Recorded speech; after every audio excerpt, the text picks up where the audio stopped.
So meet our boy Wang Bing, a total legend in some ways, but let's be real. He's also the king of simps. Like, dude's so whipped he spends every penny he busts his ass earning at McDonald's on his first ever girlfriend, Zhao Qian. And when I say spends every penny, I mean this guy lives off instant noodles daily while buying her gifts she probably doesn't even care about. The man's clueless when it comes to keeping her interested, so his idea of romance is basically just presents. But wait, it gets better, or worse, depending on how you look at it. Wang isn't just broke, he's also a pro gamer, specifically a god-tier MMO player. One random day, he gets this mysterious invite to join an apocalyptic video game world. Sounds cool, right? Well, plot twist. If he dies in the game, he dies in real life. Yep, straight up Sword Art Online vibes, but with, zombies, instead of anime waifus. Now, here's where things get spicy. If Wang survives this freaky death game and clears all the challenges, he'll be rolling in cash, enough to finally buy his dream Dakimakura. Naturally, our guy takes the bait, signs the sketchy terms and conditions, and gears up for the apocalypse. Let's break down the rules real quick. Die in the game equals die in real life. Simple. Survive for 7 days to get an exit key. 1 day in the real world equals 7 days in the apocalypse. 4. You can take loot back to the real world. 5. There are no rules in the apocalyptic world. And by no rules, you can imagine the kind of chaos that's allowed. Wang's got 4 hours to prep before he's tossed into this nightmare, so he does the logical thing. He raids his broke-ass piggy bank, grabs some instant noodles, survival gear, and his My Little Pony plushie to cuddle during the loneliest of nights. We love a relatable king. But of course, Wang's pockets are emptier than his love life, so he hits up his boys, Hong Fei and Li Ping. Without explaining the whole, I'm about to fight for my life in a zombie death game thing, he just guilt trips them into giving him cash, which they assume he needs because, well, simp life. Feeling all warm and fuzzy from their generosity, Wang vows to pay them back, assuming he, doesn't get eaten by a zombie first. After stocking up on essentials, he starts worrying about Zhao Qian. They haven't talked all day, and in his head, she's probably busy with school projects or some other innocent excuse. So, he calls her up, tells her he's working a part-time gig, and says he'll be MIA for a few days. Zhao Qian, on the other hand, sounds like she's got plenty to say, but Wang cuts her off because priorities. He promises they'll catch up when he's back. What our clueless hero doesn't know is that Zhao Qian is currently cozied up in some guy's car, letting him get a little too friendly with her thighs. And then, the car starts rocking. Yep, she's full-on cheating on our boy and he has no idea. We get a brief shot of the car from a distance and let's just say it's moving like it's in a Fast and Furious movie. Meanwhile, back with Wang, his body starts shaking, like exorcism-level shaking. Before he knows it, he's sucked into the apocalyptic game world, and he's standing in the middle of a desolate wasteland that looks like every post-apocalypse movie ever. Broken buildings, empty streets, a weird, unsettling vibe. You get the idea. And that's where the real adventure begins. Will our simp-turned-survivor make it out alive? Will he ever find out Zhao Qian's a walking red flag? And most importantly, will he finally level up from simp to king? Wang was absolutely shook. Like, he really didn't think this whole apocalypse deal was legit. But here he was, stuck in the middle of it. He tiptoes his way down the street, trying to keep it low-key, when bam, he spots a massive horde of zombies clogging up the road. This is where his brain kicks into survival mode, and he starts coming up with a plan. 1. Always keep the shovel in hand. It's his MVP for smashing zombie heads if they decide to get too close. 2. Stick to paths with fewer zombies. Makes it easier to scope out the area without becoming a snack. 3. And the golden rule? Never mess with zombies if they're minding their own undead business. So far, this apocalyptic hellscape seems almost manageable. All he has to do is avoid the zombies and scout for treasure to live it up like a post-apocalyptic millionaire. Easy, right? Wrong. Suddenly, Wong gets that creepy feeling like something, or someone, is following him. But it's weird. This thing isn't moving like a regular zombie. It's too smooth, too smart. And if it is a human? Oh, hell no, that's 10 times worse. A smart human in this world could outplay him and end his life in a heartbeat. His anxiety skyrockets and Wang bolts, sprinting toward a staircase to get to higher ground. But just as he thinks he's safe, he hears a sound. Click. He freezes. Standing there is a stunning woman, but don't let the pretty face fool you. "Who the hell are you?" she barks. "And drop the bag. Food, water, everything, or you're dead." Wong panics, but tries to play it cool. I don't have anything." He lies, clutching the huge bag on his back that's practically screaming, "I'm full of supplies." The woman squints. "Oh, you think I'm stupid? You've got 10 seconds to hand it over before I show you just how serious I am." 10 seconds? Wang isn't about to lose everything he's worked for, so he grips his shovel and decides to test his luck. As the countdown hits 0, he swings, knocking the knife out of her hand. She rolls back like some action movie star, and before Wang can get another hit in, she's on him. Turns out, this chick isn't just tough, she's got some kind of freaky ability to sense weak spots.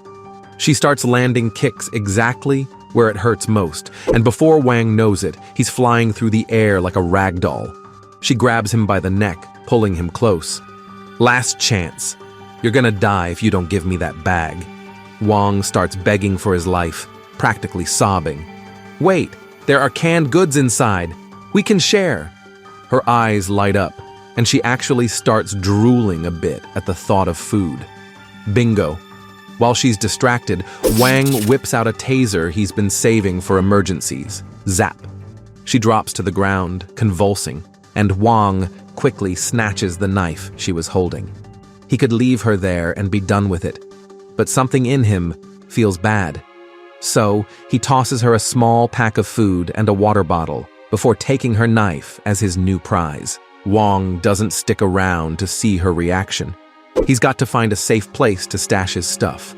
But, because life hates him, he stumbles right into another group of people. "Hand over the bag." One of them growls, holding up a weapon. "Or else." Seriously? Wang can't believe his luck. 2 back-to-back shakedowns? No way he's giving them a single crumb. Before he knows it, a fight breaks out. There are 3 of them, and they've got him surrounded. Even when Wang manages to take down one guy, the others jump in to back him up. Wang starts slashing with the knife he took earlier, and one of them yells out, "Stop! The blood's gonna attract zombies!" Great! Now it's not just these thugs he has to worry about. He's probably summoned every zombie within a 5-block radius. Our boy Wang takes the chance to bolt, like really run for it. Adrenaline's pumping, heart racing, but guess what? He ends up in a dead-end alley. Yup, classic. The 2 thugs catch up to him and start talking smack, claiming they're part of the Tiger Crew or whatever. Basically, they're about to beat the crap out of him and take everything he's got. But hold up. From the top of a building, the mysterious woman from before is watching all this go down. And let me tell you, she's not about to just chill and let Wang get wrecked. Suddenly, one of the thugs collapses, and next thing you know, she's jumping off the building like a total badass. She lands right in front of the guy holding the bat, ready to throw hands. She tells Wang to toss her his dagger, and when he does, she snatches it midair, sizing up her targets. Then, she starts slicing them up with precision, going straight for their weak spots when they let their guard down. Wang is absolutely freaking out, watching people die for the first time in his life. Meanwhile, the last thug standing, dude takes off like his life depends on it. A little later, Wang and the mysterious woman climb up to a high spot to catch their breath. Wang thanks her for saving his ass, but then, plot twist. She pulls the dagger on him, She demands he drop his taser. Poor Wang is trying to calm her down, like, "Chill, I'm not gonna hurt you." He sets the taser on the ground, and she immediately kicks it as far away as possible, just to be sure. Wang's like, "Look, you can trust me. I'm not here to mess with you. Plus, I'll even share my food with you." That gets her attention. She straight up starts crying tears of joy because she hasn't had good food in forever. While she's stuffing her face, she asks Wang if he's secretly rich, because in her mind, this food is bougie. Wang dodges the question, saying he can't tell her where it came from, but promises that when he goes back to his world, he'll bring her even more amazing food. He pitches the idea of them teaming up, and she reluctantly agrees. But she's got one condition. That back room is my space. No one goes in there without my permission. Wang's like, "Fair enough. You're way stronger than me anyway, so even if I tried something, I'd get wrecked." He introduces himself as Wang Bing, and she finally shares her name, Xiao Yu. Wang sets up in his room, finally getting some well-deserved rest. He notices the windows are all reinforced, which makes him feel a bit safer. But as he looks around, he realizes this house used to belong to some seriously rich folks. Naturally, his brain goes, "Treasure hunt time." He starts rummaging through everything, hoping to find valuables. At first, it's a bust, just old clothes and junk. But then, jackpot. He finds a drawer full of jewelry and immediately starts daydreaming about selling it for millions, proposing to his girlfriend and living the high life. Ill, he figures it'd be better to ask Yue if the stuff is hers before he takes it. So, he heads to her room and, oh boy, he walks in on her completely naked. Wang freaks out, slams his eyes shut, and starts apologizing like crazy for barging in. Yue, on the other hand, couldn't care less. From inside the room, Yue casually asks what he wants. Wang, still flustered, stammers out his question about the jewelry. A moment later, she steps out, fully dressed this time, and tells him he can take it if he wants. "It's just useless junk to me," she says. Then Yue gives him some backstory. Apparently, this whole area used to be crawling with rich people, so there are probably tons of jewels lying around, but she doesn't get the hype. "What's the point of shiny rocks if you can't eat them?" she says. Wang explains that while they're useless to her, they're like gold mines to him. He's blown away by the idea that there might be even more treasure nearby. Yue, feeling grateful for all the delicious food Wang shared with her, offers to help him search for more loot. And just like that, the unlikely duo is officially in business. After a while, they gather everything they can that's worth anything, and Wang's already doing the math in his head, dreaming of the millions he's gonna rake in. Yu even takes it up a notch and shows him the location of a safe. Jackpot. Inside, there's stacks of cash, gold bars, and shiny jewelry. But wait, the bills don't look anything like the real-world money. Total buzzkill. Wang decides those are basically Monopoly money, so he's sticking with the gold for his loot haul tonight. Later, the two head back to the living room, where Wang starts sorting through the jewelry he found. While checking out his spoils, he wonders if he'll ever get to see Yue again once he leaves this virtual world. Curious, he asks the game system in his mind about it. The system responds, super chill by the way, that he'll respawn in the exact same spot where he logged out. Phew. Crisis averted. Relieved, he heads back to Yue, grinning like a kid with a bag of Halloween candy. Wang tells Yue that if she keeps helping him, he'll hook her up with even more delicious food. They strike a deal, partners in crime for survival. Yue then starts filling him in on the situation. Apparently, the government has built these so-called safe zones for humans. Picture high walls, loads of soldiers patrolling, and a big no zombies allowed vibe. But only a handful of survivors have actually made it there.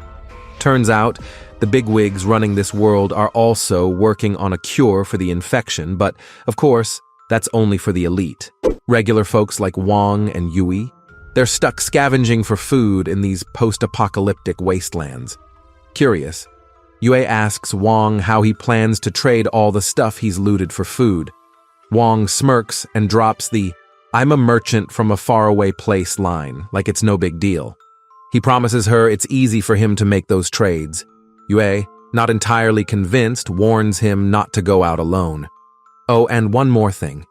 They can only leave during the day because she's rigged the place with traps for safety. Right then, there's a noise outside. Yue freezes. Her eyes dart to the spot where one of her traps is set. "No way," she mutters, disbelief written all over her face as she peers outside. So, turns out, the ruckus was coming from the White Tiger gang. These dudes are busy deactivating traps, hell-bent on barging in because, guess what? They realized there are people living here. Oh, and they're also out for revenge since someone clocked their buddies earlier. Yue, being the sharp one, freaks out and says they need to move fast because there's no way just the two of them can handle this many. Her brilliant idea: hide in a safer spot. Except that place is crawling with zombies. Lovely. Our boy Wang? Yeah, he's over it. To calm his nerves from all the zombie groans, he whips out his phone to play a game. Yue does a double take like, "Wait, how the hell does your phone still have battery?" Then Wang, curious as ever, asks if the music triggered any memories. Yue gets a little misty-eyed and admits it's been ages since she last heard music, and it reminded her of happier times with her family. Wang, now feeling all the feels, wonders just how rough her life must have been up to this point. Then he's like, "Screw it. We're listening to this song till the end." And to top it off, he promises to find her a phone with a portable charger, which makes Yue light up like a Christmas tree. Now here's where it gets tricky. Our boy Wang starts catching feelings for Yue. Yep, the man's smitten. But he snaps himself out of it real quick, reminding himself he's got a girlfriend. Stay loyal, King. So, they chill, sharing the headphones, vibing to the music, and somehow surviving the night. Next day, they're poring over a map, and we learn the White Tiger gang isn't just some random group.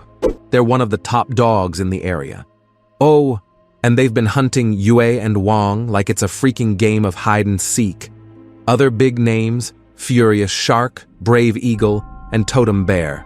Oh, and on top of that, there are about 1,000 other survivors scattered around, each doing their own thing to stay alive. Wang asks Yui about this treasure of the city he's heard about, but she hits him with the bad news. Banks got ransacked the minute zombies showed up, but there's still hope. Apparently, the Furious Shark base is loaded with gold bars. Jackpot. Days pass. They're still hiding, but Wang knows his time here is running out. He tells Yue he's got to head back to the real world soon. Before leaving, he hands over all his food and drinks, promising he'll return in 7 days. Yue looks absolutely crushed, and when she hugs him, it's the kind of hug that makes you want to cancel all your plans and stay forever.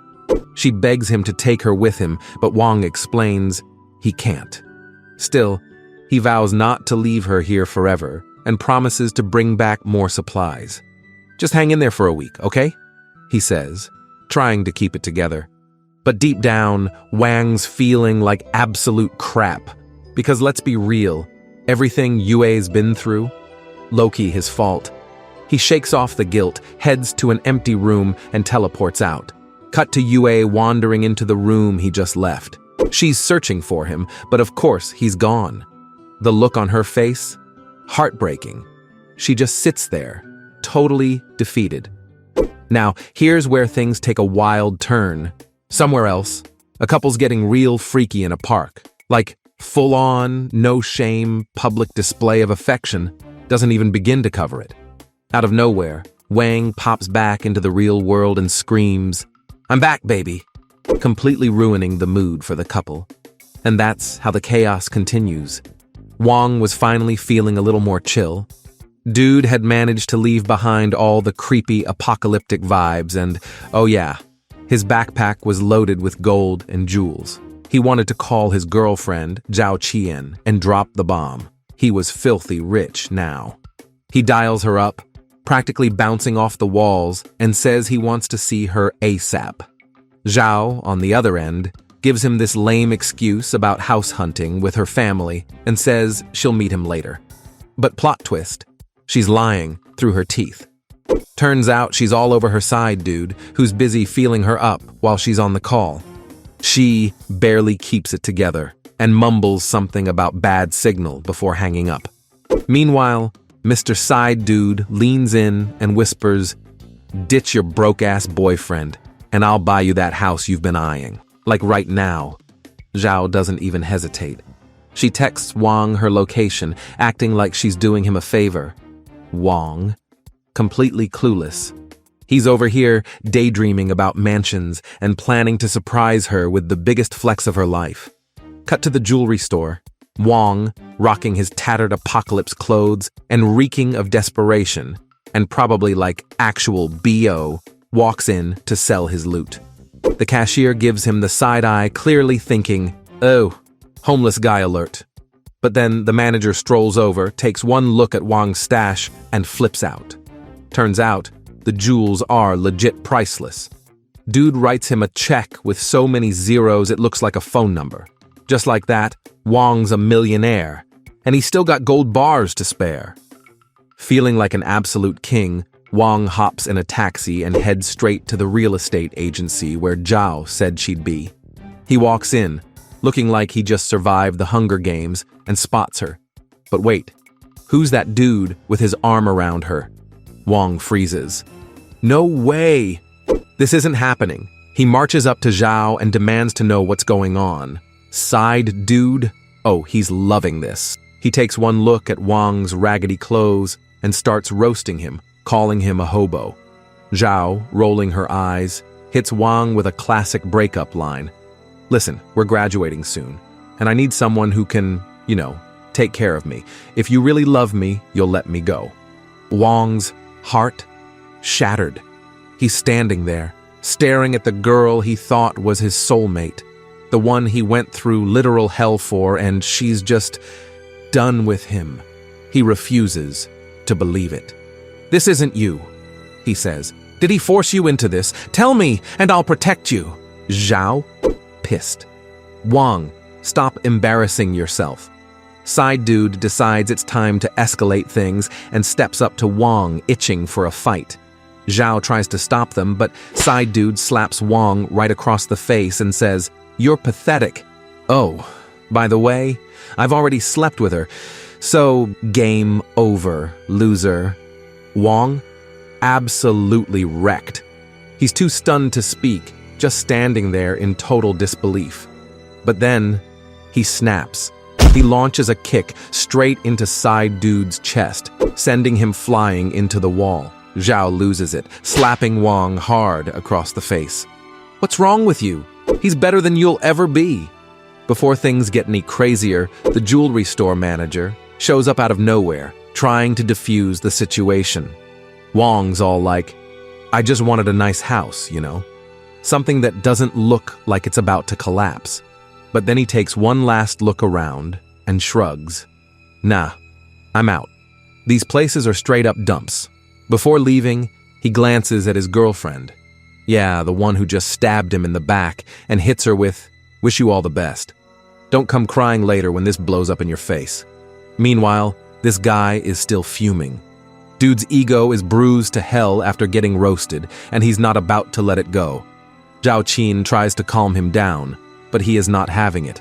He straight up shoves her aside with a punch, yeah, real classy guy, and charges at Wang, fists flying like he's in some action movie. But just as Li's about to land a hit, Wang, cool as a cucumber, whips out something heavy and hurls it right at Li's face. The dude crumples to the floor like a sack of potatoes. Everyone in the room freezes, their jaws hitting the ground. And why? Because the homeless guy just chucked a freaking gold bar. The manager's eyes nearly pop out of his head. "Wait, is this guy loaded?" The whole room's vibe flips in an instant. Wang doesn't even flinch. He just stares at Zhao Qian, his voice calm but dripping with savage truth bombs. "This is the guy you picked over me? Really? A dude who doesn't even respect you? Yeah, Good luck with that. Wong pulls out his phone, flexes hard, and shows the bank manager and everyone gawking around the room the balance in one of his smallest accounts. And guess what? The dude's rocking $70 million just sitting there chilling. And let's not forget the gold bars he casually owns. The manager's jaw on the floor. With no other choice, the guy rolls out the red carpet, upgrades Wong to VIP status, and starts apologizing like his life depends on it. Then, to top it off, he fires the 3 staff members who had tried to kick Wong out. You know, just a little karma for messing with their most valuable client ever. Fast forward, and Wong is finally living it up in his massive mansion. But here's the thing. He's already scheming to dive back into that apocalyptic world. Why? Because dude wants to grab more rare loot and stack even more cash. Meanwhile, at the university, his friends are gossiping about his recent showdown at the real estate agency and the whole messy breakup with his girlfriend. Suddenly, both of their phones buzz with a notification, a $1 million transfer to each of their accounts. They're freaking out, thinking, is this some kind of scam? A joke? Nope, it's 100% real. Then Wong calls them up. Naturally, the first thing they do is demand answers. Bro, what's going on? Wong, being his casual self, says he's out of town and chilling at his parents' house for a bit. His friends immediately tell him to stay put and lay low because, surprise, surprise, Lee Guy is coming back for revenge after what Wong pulled on him. Wong laughs it off and drops this bomb. I won the lottery. 1 billion, no big deal. They're speechless. Wong just waves it away, saying the money he sent them is pocket change to him now. He tells them to take it, no questions asked, because they've always had his back, and to him, they're like brothers. His friends still warn him, dude, rich or not, you gotta watch out for Lee Guy. He's not messing around. Wang reassures them and ends the call with a cheeky promise, next time we talk, drinks are on me. Later, Wang heads back to his parents' place. It's been ages since they last saw him, so they're obviously shocked when he randomly shows up. To keep things simple and avoid being labeled insane, he tells them he won the lottery. But visiting his parents isn't the only reason he's back. He's here to see his uncle. Turns out, his uncle used to be a mountain hunting legend back in the day. The guy even made his own weapons and gunpowder. Unfortunately, stricter firearm regulations have put a damper on his hunting adventures in recent years. Wang tells him a little white lie, saying he wants to buy some rifles. Not for anything shady, of course, just to practice shooting with his friends in some deserted area. His uncle, being chill, agrees as long as Wang doesn't do anything stupid. He brings out a rifle, a handgun, and even throws in a bottle of anesthetic just in case. After wrapping up his little family visit, Wang leaves some cash for his parents and heads back to the city. Before jumping back into the apocalyptic world, he stocks up.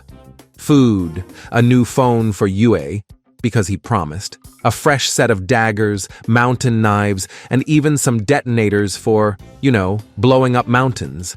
Finally, the moment's here. Wang gets teleported back to the post-apocalyptic world. But before landing, the system hits him with a notification. Want to start from your last saved point? Heads up, there's someone alive just 10 meters away. Without hesitation, he's like, yeah, let's do this. He's back at the same place where he left Yu. The guy's got a game plan this time. Grab an even bigger haul and level up his survival game. Wang pushes open the door, and there she is, just like he promised, 7 days later. Yu straight up bursts into tears, launching herself at him in a big hug. You actually came back, she cries.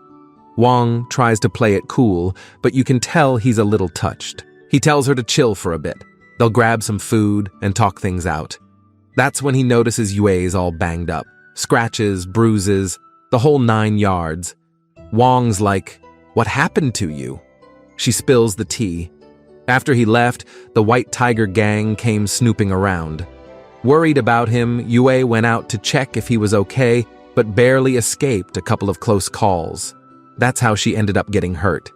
Wang feels a pang of guilt. She risked her neck for him, not knowing how he dips in and out of this world. He promises her right there, "I'm not gonna let those jerks mess with you again. They'll pay for what they've done. Trust me on that." Yue, wiping her tears, smiles at him. Finally, some hope in this dumpster fire of a world. Wang then whips out all the goodies he brought back, guns, ammo, and enough food to last her a month. Yue doesn't waste any time, tearing into the snacks like she hasn't eaten in weeks, and then, as promised, he hands her a shiny new phone. She freezes, staring at it, and then starts crying all over again. "No one's ever cared about me like this before," she says, choking up. "Since the world went to hell, it's been every person for themselves. People don't just give away food or supplies anymore, but you actually care about me." Wang Qinda shrugs it off, but deep down, he's glad he made her feel that way. While Wang was gone, a fight broke out between the White Tigers and another gang, the Bears, over, you guessed it, food. A few people got hurt, but it didn't blow up into a full-on war. Yue, who's got killer aim, literally, admits she's not so sure they can take down both gangs. But Wang, he's already scheming. The plan? Turn the two gangs against each other. Wang figures there's a fat stash of gold hiding in the Tiger's bank vault. So they're gonna hit the Tiger's building tonight, set up some explosives, and make it look like the Bears did it. Yu points out that sneaking into the gang buildings is pretty easy. They're sloppy when it comes to security. Night falls, and it's go time. Wang and Yue slip into the Tiger's building like ghosts. The place is dead quiet. Most of the gang's probably passed out, but they know better than to let their guard down. They creep up to the 5th floor, where they're pretty sure the storage room is. That's where they'll plant the explosives. But of course, it's never that easy. They bump into a few patrolling members and have to take them out quietly, one by one. No loud noises, no mistakes. Finally, they reach the 5th floor and spot the storage room door, only to find it locked up with heavy chains. Yue pulls out a piece of wire, her eyes glinting with determination. "I've got this," she whispers, kneeling to pick the lock. Suddenly, at the building entrance, zombies start pouring in through the same spot our protagonists had used earlier. They break in way too easily, leaving everyone on the 1st floor totally exposed to getting chomped. The crew on the 2nd floor notices something's off downstairs, but they're convinced it's the Bear Gang causing trouble again. Meanwhile, Wang and Yue finally get inside the warehouse, and it's go time. They're about to blow this place to bits. The Tiger Gang is already on high alert after spotting the zombies, and they immediately notify their leader about the attack. The guy's in total disbelief, like, "How the hell did they even get in here?" He looks toward the warehouse and sees the doors wide open. That's when he spots the dynamite. And boom, next thing he knows, the whole place goes up in flames. The Tiger leader instantly assumes it's the Bear's doing because, duh, who else would have access to explosives? Back inside, Wang and Yue are crawling through the air ducts like it's Mission Impossible. Yue gets out first, but immediately runs into one of the Tigers who recognizes her on sight. Without missing a beat, she shoots him in the head to keep him quiet. But guess what? Her little move distracts her just enough for one of the zombies to make a move. It lunges at her, but Wang shows up like a total badass, slashing its head clean off just in time to save her. This is the first time Wang has faced these flesh-eaters head-on, and now he's ready to throw down alongside Yue to survive. Alrighty, that's a wrap for today's episode. Go check the channel to see if the next part's already up. If it is, it'll be right here on the screen, so just click it and boom, you're there. Catch you in the next vid. Bye.